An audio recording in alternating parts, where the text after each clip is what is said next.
Alors, voilà, le temps qu'on a passé ensemble, on voit ici que deux machines virtuelles sont déjà installées. Une machine qu'on ne va pas utiliser qui est MVC1 et les deux autres qui sont en cours de création. La première DC, elle est déjà running, ça veut dire elle est déjà installée. Et la deuxième, c'est updating, ça veut dire que ça ne va pas prendre beaucoup de temps pour qu'elle soit installée. On va voir le temps que ça a pris pour installer cette machine virtuelle. Alors, refresh. On va voir task recent. Qu'est-ce qu'on a ici? Voilà, TC2. Ça, c'est le groupe qu'on a créé. Tout simplement, l'installation, ça n'a pas dépassé en fait 5 à 10 minutes, je suppose. Succès, cette voilà.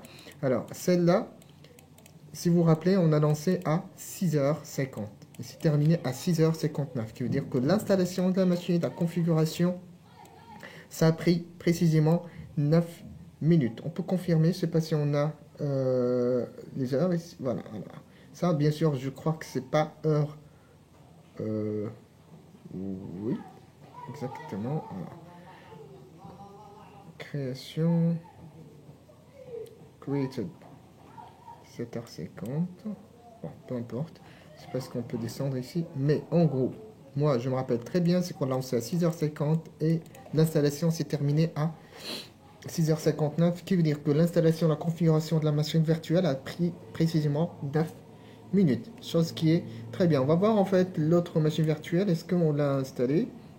Est-ce que c'est déjà installé? Pas. Voilà, installation success. Là, ça donne une information ici que ça, en fait, ça a pris un petit peu de temps pour rafraîchir en fait les informations.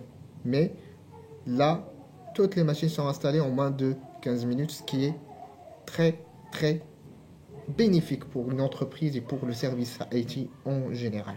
D'accord? Ça, on voit les avantages de cloud computing en le combinant avec la virtualisation.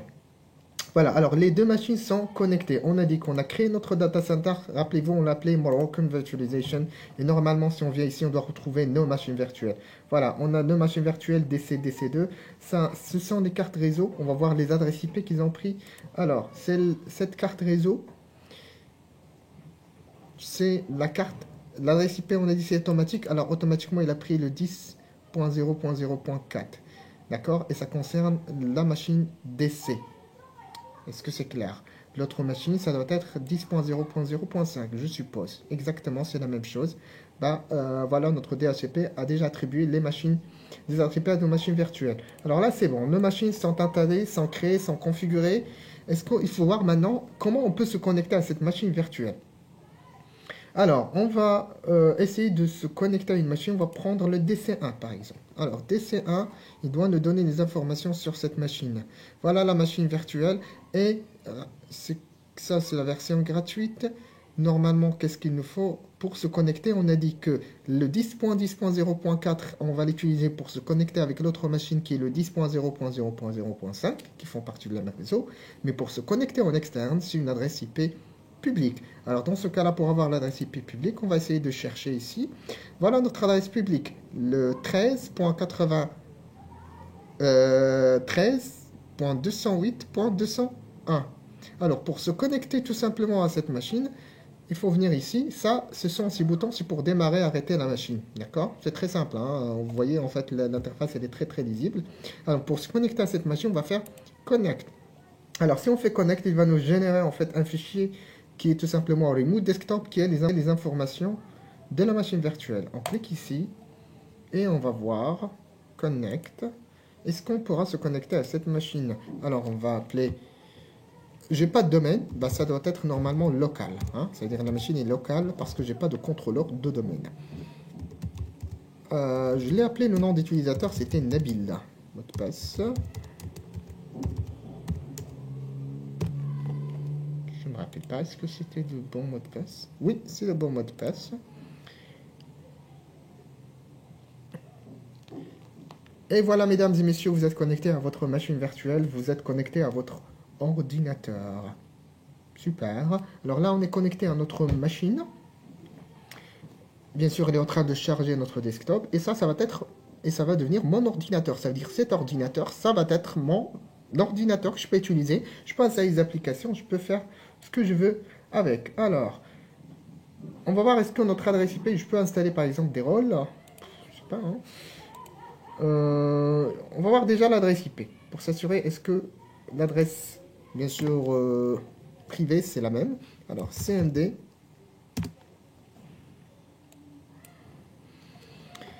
ipconfig.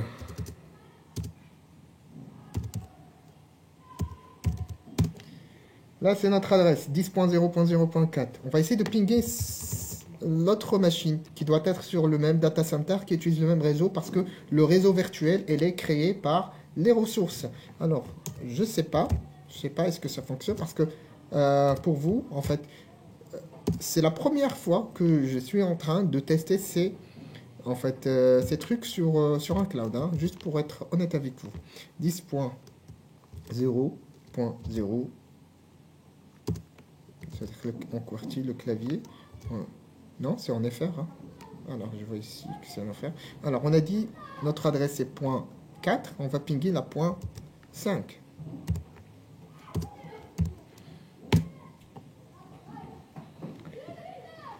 Alors, 10.0.0.5, ça pingue pas.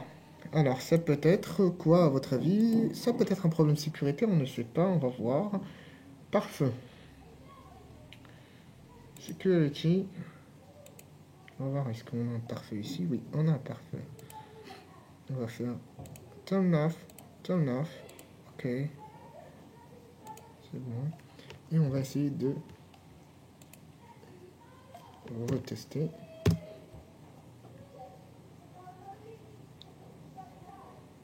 Ça ping toujours pas. Parce que tout simplement, il faudra aussi supprimer, je crois, à mon avis, il faudra supprimer aussi le parfait de l'autre côté. Ça veut dire de l'autre serveur. Bon, ça, c'est ce qu'on va voir aujourd'hui. Bon, ça, c'est une vidéo lab, c'est une fusion diagnostique, ça veut dire on est en train de voir et découvrir ensemble. Hein. Le cloud computing, c'est en fait chacun a sa solution et on a plusieurs de providers. C'est pas la même chose qui se répète pour tout le monde. Alors on va voir l'autre machine. Tant mieux, dans tous les cas, on est connecté à la machine. Notre machine, elle est là. On peut installer les applications, on peut se connecter via une adresse publique. Déjà ça, c'est merveilleux. Maintenant, on est en train de voir des choses beaucoup plus intéressantes. Ça veut dire la connexion de toute mon entreprise. C'est-à-dire, c'est possible que dans mon entreprise, j'ai plusieurs ordinateurs. Alors, on va voir ça. On revient ici. Alors là, notre machine, c'était la deuxième, si vous vous rappelez le nom, c'était DC2. Alors, on va voir la DC2. Voilà. Voir s'il est connecté. J'aimerais quand même voir son adresse IP. Je vais fermer, en fait. Machine, on va voir, est-ce qu'on peut se connecter. Là, ça donne l'utilisation de la machine, hein. Et normalement, les facturations sont en relation avec l'utilisation CPU et l'utilisation de la machine. S'il n'y a pas d'activité, normalement, il n'y a pas de facturation. Voilà. Alors,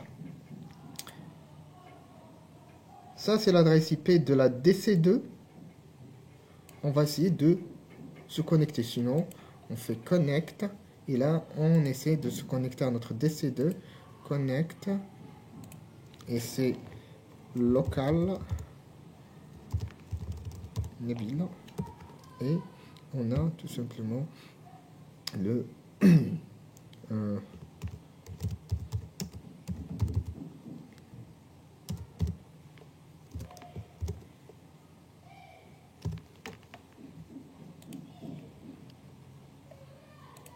normalement c'est OK. Voilà. Mesdames, messieurs, on est connecté à la deuxième machine. Ça veut dire là maintenant on a créé deux machines, on a connecté en quelques minutes, on a créé notre environnement. Maintenant il faudra juste connecter les deux machines. D'accord? L'exemple, ce que je dis tout à l'heure, c'est qu'il y a des personnes qui posent des questions pour des environnements de lab. Ben là maintenant on peut connecter les machines et essayer de travailler sur des projets. D'accord?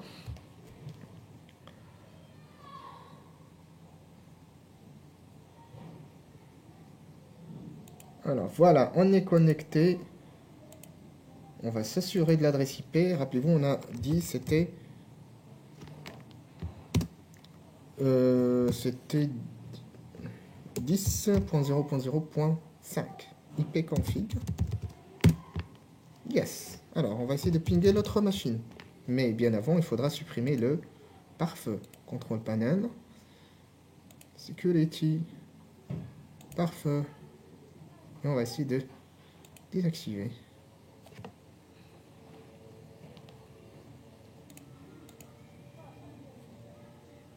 Alors, comme tous les ordinateurs, ça plante parfois. Contrôle panel.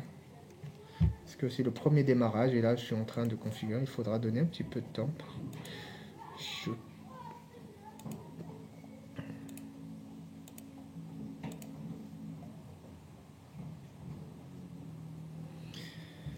Alors j'espère que ça plante pas. C'est bon, c'est désactivé. On va essayer de tester notre ping. 10.0.0.4. C'est la première machine qu'on a créée et ça ping. Mesdames et messieurs, là maintenant on a deux machines connectées, configurées. On peut faire ce qu'on veut avec. On peut partager des fichiers, on peut installer des applications, on peut faire du backup, on peut faire ce qu'on veut. Ce que vous voulez faire dans votre projet, vous pouvez le faire maintenant et vous pouvez le tester gratuitement. Ça, c'est Azure. Un overview, c'est tout simplement quelques informations sur Azure, quelques informations comment on peut utiliser le cloud pour créer des machines virtuelles, pour créer des services comme l'exemple de WordPress qu'on a vu tout à l'heure. Là maintenant, on va passer rapidement pour ne pas tarder sur cette vidéo pour voir la deuxième solution. Ça, c'est une interface, une solution. D'accord? Standard. Il y a une autre solution qui fait la même chose, mais on va voir d'autres interfaces, d'autres trucs, mais c'est la même logique. C'est-à-dire, si vous comprenez la logique pour Azure, vous allez comprendre la logique pour vCloud Director, vous allez comprendre la logique pour toutes les solutions de cloud computing au monde.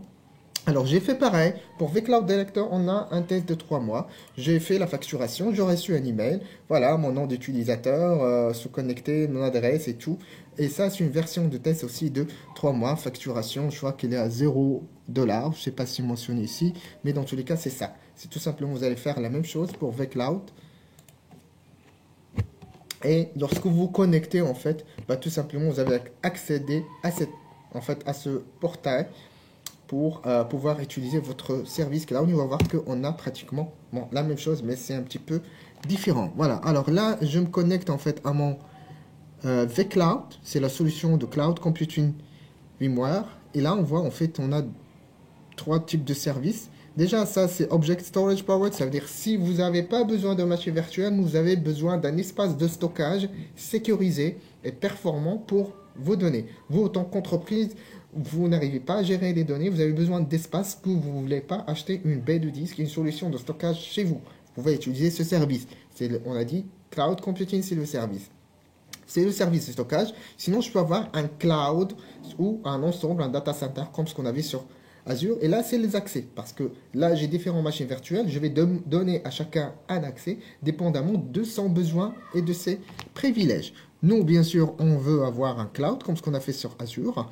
Et là, il va nous donner en fait cette interface pour créer des machines. En fait, j'ai déjà fait créer un data center, comme je l'ai fait tout à l'heure sur Moroccan Virtualization. Là, j'ai choisi un autre data center et j'ai choisi comme data center physique, location physique en Germanie. Ça veut dire que le data center existe en Germanie. Et j'ai créé cette machine virtuelle. Hein. Pour créer une machine virtuelle aussi, c'est pareil. C'est très facile. Il faudra tout simplement venir ici. Bon, ça concerne la machine, d'accord? Là, cette machine que j'ai créée, j'ai appelé host 1. Sinon, je veux créer une autre machine virtuelle. Je fais New Virtual Machine. Et bien sûr, je choisis le système d'exploitation que je souhaite utiliser pour installer. Windows Server Standard, par exemple, 64 bits. Continue, juste pour voir en fait la différence. Et là, je donne des informations. Ça, c'est un petit peu différent. Tout à l'heure, on a vu des standards bien précis.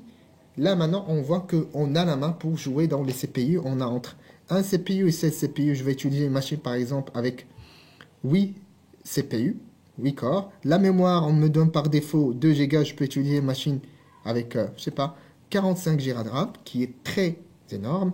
Et bien sûr, le paiement, voyez-moi, le paiement, c'est par heure ou bien par mois. Comme j'ai dit, si vous payez en fait ce que vous avez utilisé. Bien sûr, je préfère par heure. Je vais appeler cette machine virtuelle Windows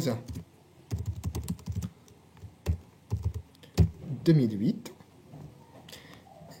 Les disques durs, on a dit 40 Go en mode espace, je peux changer jusqu'à 2 Tera. Je peux choisir le type de disque dur. Est-ce que c'est des SSD, est-ce que des standards? On a des SSD, c'est très rapide, standard aussi, mais il y a différence toujours de prix. Et là, en fait, avec cette configuration, chaque heure d'utilisation, ça va me coûter $1,71. D'accord? Mais bien sûr, nous, on est dans une solution gratuite pour le moment. D'accord? Et là, si je veux customize my guest operating system, c'est-à-dire si je veux ajouter plus de paramètres sur mon système d'exploitation, comme mon mot de passe par exemple. Hein? Je vais utiliser par exemple mon mot de passe ici.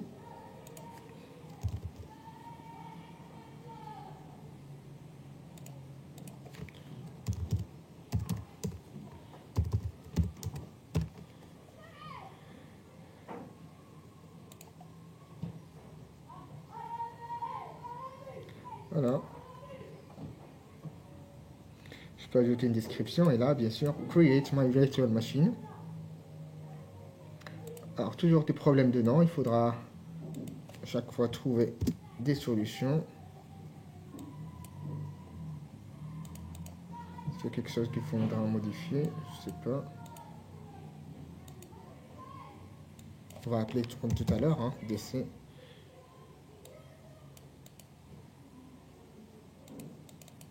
Alors, c'est encore planté, je sais pas pourquoi. Ça, c'est le networking. Hein. Bon, networking, on peut pas discuter maintenant parce que c'est... Il faut voir pas mal de choses. Ce qu'on a fait tout à l'heure, la configuration avec DHCP, c'est le basique. Mais il y a des choses qu'on peut aller vraiment à l'intérieur pour configurer, faire ce qu'on veut en fait pour le stockage. Alors, je vois que c'est un petit peu planté, je vais retester. Alors, standard, Windows 2008 standard, continue. CPU, on va utiliser de CPU, 2 Go de RAM, stockage, on s'en fout. Voilà. Et là, je vais garder comme ça, hein, comme ça. Je vais pas avoir de message d'erreur parce qu'on n'a pas le temps pour ça, tout simplement. Et là, elle est en train de créer ma machine virtuelle. D'accord?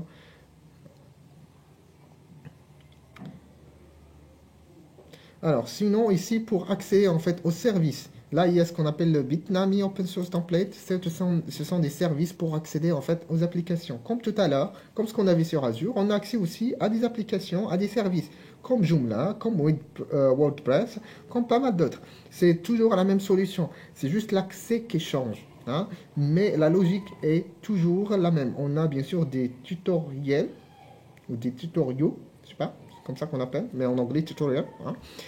Il faut y accéder ici si on souhaite utiliser. Et bien sûr, on a eu 200$. Ici, vCloud Electron nous propose 300$ de test gratuit. Vous accédez, vous testez, vous êtes satisfait, oui, vous pouvez continuer. D'accord? Alors, sinon, il y a une autre chose à voir par rapport à ça. C'est c'est une autre interface d'habitude qu'on a pour le cloud. Comment accéder à ça? C'est tout simplement une autre interface.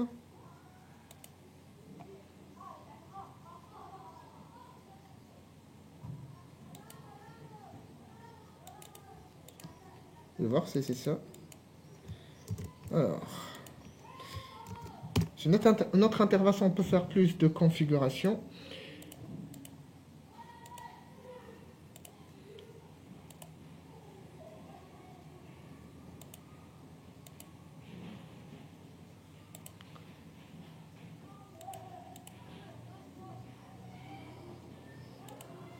Je crois que c'est, on doit y accéder, on peut y accéder par ici. Alors, on va voir ça.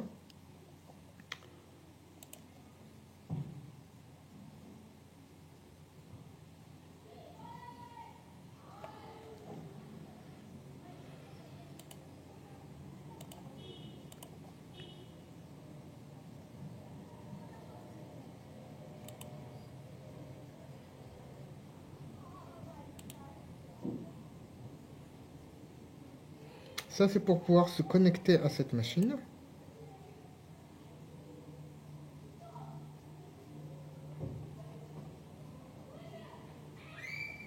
Il faudra bien sûr faire une configuration network ici. Hein. Il faudra configurer le gateway, ce qui est différent bien sûr à la configuration qu'on a standard. Ça, c'est le gateway. Hein. Ça marche.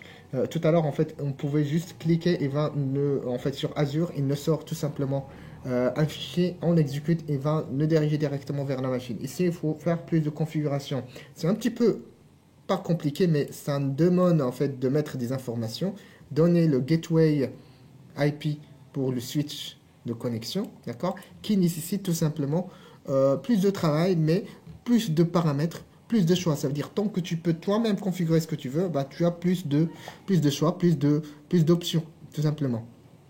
Alors, bon, ça c'est en gros le cloud computing, c'est en gros en fait quelques services que vous pouvez utiliser pour le cloud computing, d'accord? Euh, voilà, bah en fait ça donne en fait des idées sur sur l'utilisation du composant total cost, combien on paye. D'accord? Et comme j'ai dit, le paiement c'est par heure. En fait, maintenant, je crois que vous avez maintenant une idée à quoi sert le cloud, comment on peut utiliser le cloud, comment une entreprise peut bénéficier du cloud. J'espère que vous êtes satisfait de ce lab-là. Si vous avez des questions, bien sûr, n'hésitez pas à nous visiter sur notre page Moroccan Virtualization Community. Et j'espère que vous êtes très satisfait de notre lab. Je vous remercie. Je vous souhaite une très bonne soirée. Merci, au revoir.